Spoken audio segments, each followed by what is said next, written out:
you think it was crazy tonight, wait till you put all that money on the line. And we're going to have the Savage Band on the midway. We're going to have a barbecue, a cookout. You, the race fans, determined the lineup and the redraw, the amount of laps, and extra bucks means extra excitement. And that's pretty intense considering what you've just witnessed as well. In what other big-time race do you get a stake in how long it's going to be and how many are inverted? You know, you can even, if you want, have a straight-up start. It's up to you how you vote at StaffordSpeedway.com. So all the precincts have yet to report, and when they do, we'll find out what the ground rules will be. But remember, last year we didn't know how many laps the race was going to be until right before when we had the drawing right on the track. So the drivers were kind of, and the teams were kind of in the dark a little bit. Didn't know how many laps to prepare for. So it didn't matter. It was one of the greatest races ever here at Stafford. It certainly was, Matt. And of course, you know, some people like the format of it being 75 laps. Some like the 100-lap format. We'll see. Some might even choose 50 laps. We don't know what's going to happen. Here they come, rumbling off turn number 4. Gambacorta and Scorzelli. Double greens are up and out. And it appears that Scorzelli's making a run for Gambacorta on the outside. Now, Scorzelli's wife, Michelina, is the crew chief. They didn't even know if they were going to be able to race tonight. And now they're racing right up front as Eddie Ricard is about to take over the lead. And guess what? He does, Matt. Boy, he machetes his way from third to first on the backstretch. Going out of line down low is Josh Wood, looking for some butt from the inside groove. And now he is wreaking havoc with the back bumper of the Micheal Scorzelli car. And Eddie Ricard is pulling away to about a 4-car length lead. There's no question about it. The cream is starting to rise to the top. Joshua Wood is on top of his game. He's up to the 3rd spot. Tommy Fearn is up to the 4th position and moving rather rapidly to the outside. Now to the inside is Jim Mavlijanis. Micheal Bennett is the only car that seems to be backing up from the front pack of cars in this event. Yeah, Jim Mavlijanis in the 0-1. He is very smooth in the early going, right on the back bumper of Gambacorta, and Tom Fearn in 4th place. But it's not going to be easy for him to get by the 17 of Josh Wood. I think Wood and Fearn are about even in the horsepower department. Look at Scorzelli still holding on in that runner-up position. Meanwhile, Ricard is still the leader of the pack as they come back to the stripe. Mavlijanis is working over Gambacorta, and Wray with that number 42 car is also starting to settle in just a bit. 3-wide action for the 2nd spot, Matt, as now Joshua Wood moves in the 2nd. Scorzelli is being hunted down by Tommy Fearn.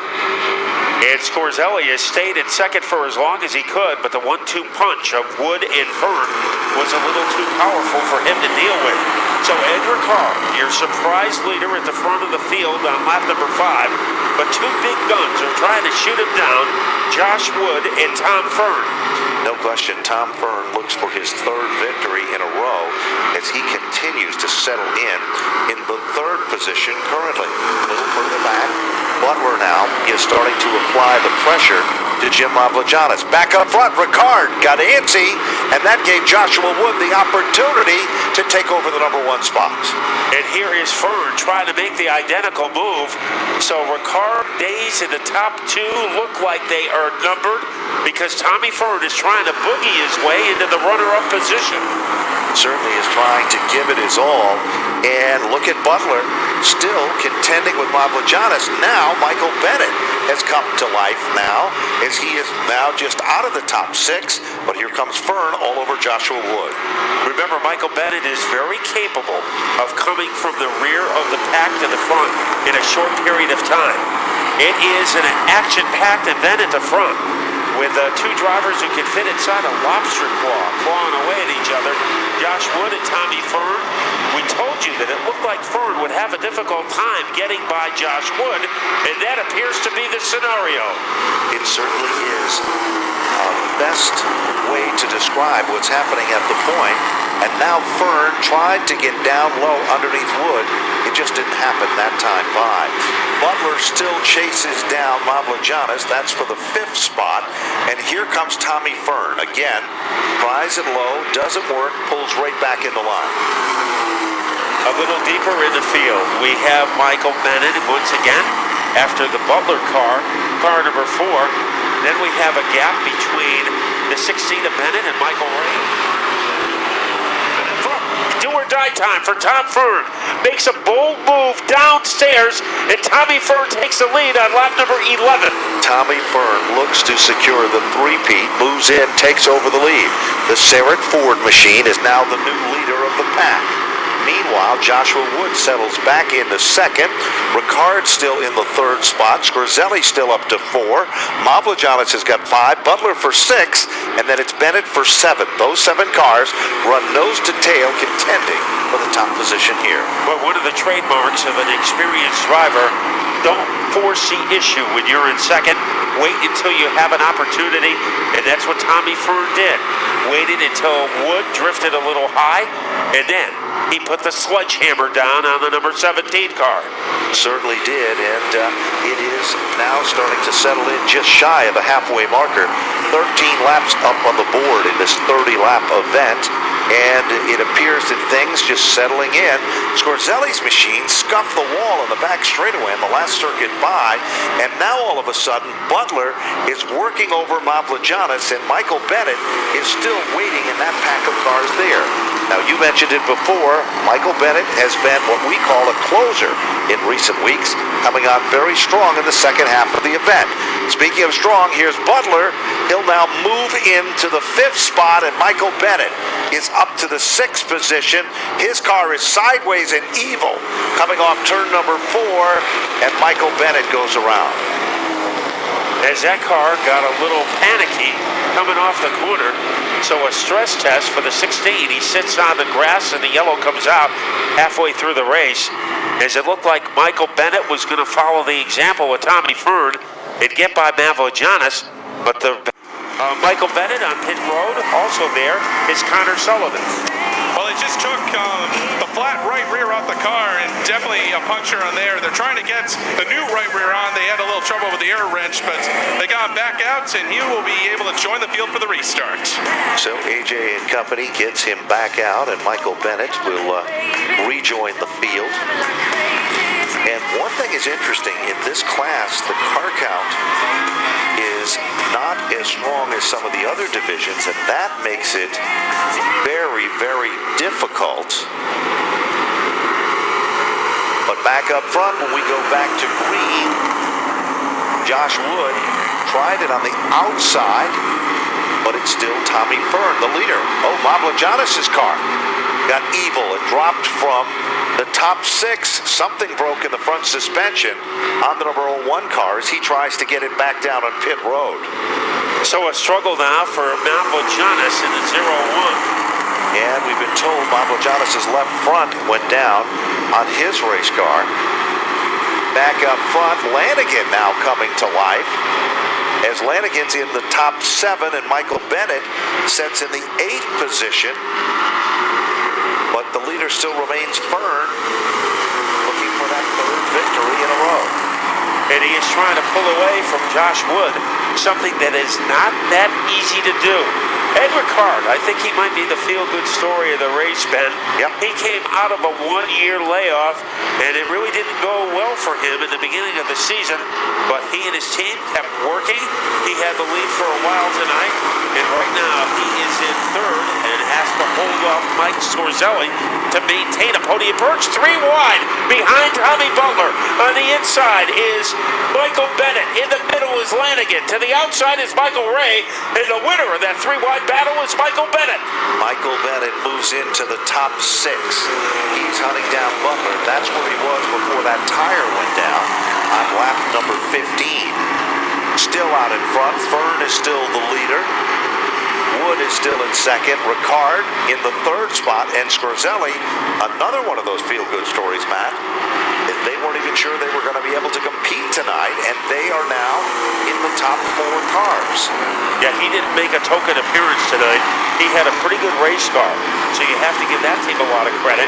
Look at Micheal Bennett approaching Tommy Butler. Remember, he was approaching Butler a few moments ago when he lost control of the car. Let's see what he does now. The same location where the disaster occurred a moment ago. He is right there as Butler continues to guard the lane. Still sitting in the 5th position. That's where the action is. Micheal Bennett in the 6th spot. Lanagan back to the 7th spot. As here comes Bennett again. Tries to get a nose down underneath Tommy Butler. But Butler guards the spot. Bennett tries it again. A little different strategy this time.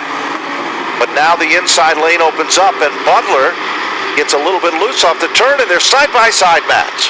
But not for long, as Bennett is able to splurge his way into the top 5. You know, Tommy Butler must have a pretty good car tonight because he was racing Micheal Bennett hard, but Bennett was able to tucker him out. Micheal Bennett said that he needs to finish on the podium if he has any shot of winning the title in 2015 every time out. He is 2 spots, 1 spot away from the 4th position and 2 spots away from the podium as he continues to tighten up the gap. Scorzelli will be his next target in the field. Now, Tommy Fearn is not running and hiding away from Josh Wood, so Josh Wood is keeping him honest. But the man creating the excitement right now is Micheal Bennett in car number 16, and we'll see if he can have a tug-of-war against Mike Scorzelli. We are running out of laps, 5 to go, and Micheal Bennett still has enough time to pick up a position or 2. He's still working at it. You got to give him the old college try, and he is doing exactly that. Scorzelli still in the 4th spot. Leader is still Tommy Fearn in the Sarah Ford Safeco sponsored machine. Leader of the pack looking for 3 victories in a row. The three-peat. And now Bennett continues to work and apply the pressure with Scorzelli for that 4th position. And he is narrowing the gap, so he is almost pulled to within handshaking distance of the number 18 car. And now going to work is Micheal Bennett. Bennett slides into the bottom, takes over the 4th spot. 2 circuits remaining. Tom Fearn, still the dominant car at the point. Boy, take away that spin and that trip to the infield on pit road, and Micheal Bennett could have had a car good enough to sit on the podium tonight. Well, we still might get there, but we are down to the end of lap number 28. Tommy Fearn, one of the most difficult things to do at Stafford Speedway is to get 3 wins in a row, a three-peat, and Tommy Fearn is 1 lap away from pulling it off. No question about it. He heads down the back straightaway. Ladies and gentlemen, 3 back-to-back victories off turn number 4. The Sarah Ford Safeco number 92. Checkered flag is waving, and Tommy Fearn has done it 3 in a row. Joshua Wood will finish in 2nd. Eddie Ricard for 3rd. Micheal Bennett for 4th. And Micheal Scorzelli to finish among the top 5.